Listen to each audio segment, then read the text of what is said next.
Kilnojami dulkių siurbliai surenka beveik 100% dulkių, tačiau jų išpučiamas oras vėl grįžta į tą pačią patalpą ir pakelia kitas dulkes, kurios jau nėra surenkamos. Taip dulkės ir alergenai tik perkeliami iš vienos vietos į kitą, o patalpos oras iš esmės lieka užterštas.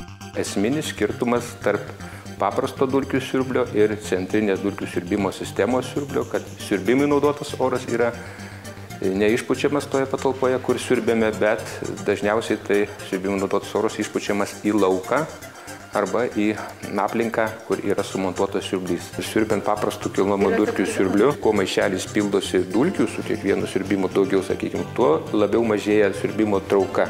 Centrinė dulkių valymo sistema susideda iš paties dulkių siurblio, vamzdynų ir plastikinės žarnos su įvairiais antgaliais. Mano rankose centrinė dulkių siurbimo sistemos siurblys.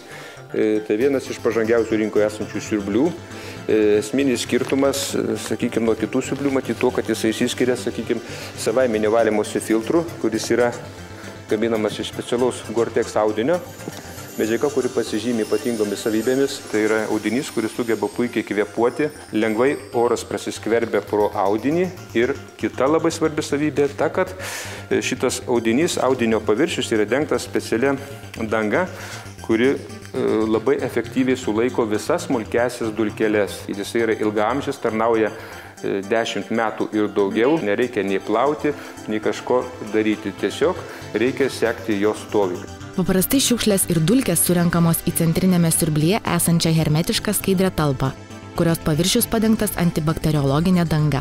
Čia mes turime dulkių talpyklą, į kurią yra renkamos dulkės. Priklausomai nuo modelio, jį gali būti 15 litrų arba 25 litrų talpos. Vadinasi, nereikalinga dažnai špilinėti, tai pakanka tik tai vieną akim žvilgterti į siurblį ir iškart matosi skaidriame talpyklos korpuse, kokio lygio yra užpildymas. Tai yra labai paprastas atkabinimas, sakykime, 2 pirštų pagalba. Tai reikia tik tai paėmus užpilti tas dulkes, sakykime, ir viskas. Visame pasaulyje specialistai centrinį dulkių siurblį priskiria inžineriniai būsto įrangai. Jis yra toks pat reikalingas kaip ir vandentiekis, šildymo ar elektros sistema. Centrinė dulkių siurbimo sistema gali būti įrengta ne tik tai individualiame name, bet taip pat ir bute ar apartamentuose. Lygiai tas pats variantas galima ne tik tai, kad nauja, bet ir remontuojama būtas, sakykime, ar namą galima aprūpinti centrinę dulkių siurbimo sistemą. Paprastai centrinė sistema yra montuojama pagal projektinius sprendinius, vėlgi turint projektinius sprendinius, turint patalpose baldų išsidėstymą, žinant taškų vietas, yra atliekamas montavimas. Centrinis dulkių siurblys parenkamas pagal patalpų dydį, vamzdyno ilgį ir pajungimo taškų skaičių. Atsižvelgiant į tai parenkamas siurblio galingumas bei vamzdžių skerspjūvis. Sistemai montuoti yra naudojami specialios paskirties PVC vamzdžiai, alkūnės, trišakiai.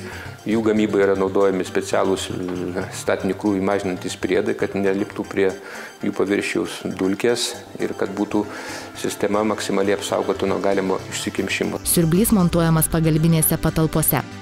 Vamzdynas montuojamas sienose, grindyse ar virš pakabinamų lubų, kur yra vietos ir jis gali būti nepastebimas. Vamzdynai yra paprastai montuojami ant juodo betono.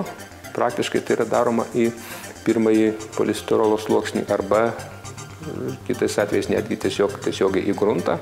Yra montuojami vamzdynai ir į numatytas vietas pajungimo lizdus. Renovuojant pastate dažnai tenka spręsti tuos klausimus susijusių su tuo, kaip paslėpti vis tik tai vamzdį arba kaip ateiti iki tam tikros vietos, kur reikėtų įrengti siurbimo žarnos pajungimo tašką. Tai čia vėlgi galima sprendimai keli, sakykime, galima vėlgi labai sėkmingai, jeigu grindys yra keičiamos, galima grindyse išpjauti griovelį, lygiai taip pat galima, sakykime, padaryti ir sieną, o taip pat galima, negadinant sienos ar grindų, sakykime, ieškoti būdų, kaip pravesti vamzduką, tiesiog paskui jį uždengiant gipso kartoną ar kokią tai kitokią konstrukciją. Centralizuota dulkių siurbimo sistema leidžia sutrumpinti patalpų valymui skirtą laiką daugiau kaip 30%.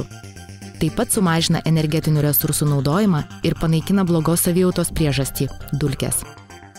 Šie siurbliai visuomeninės klasės pastatuose pritaikomi plačiai todėl, kad, sakykime, siurbimo metu nėra išpučiamas siurbimui naudotas oras, nėra juntamas kvapas, gali dirbti keletą operatorių. Pramonės įmonėse, kada kiekviena minutė yra brangi, centrinė dulkių siurbimo sistema labai leidžia sutaupyti patalpų valymui skirtą laiką, kadangi galima siurbimo sistemą naudotis ne vienam vartotojui, 2, 3 ar 4 vartotojams vienu metu ir tuo būdu planuoti savo valymosi laiką.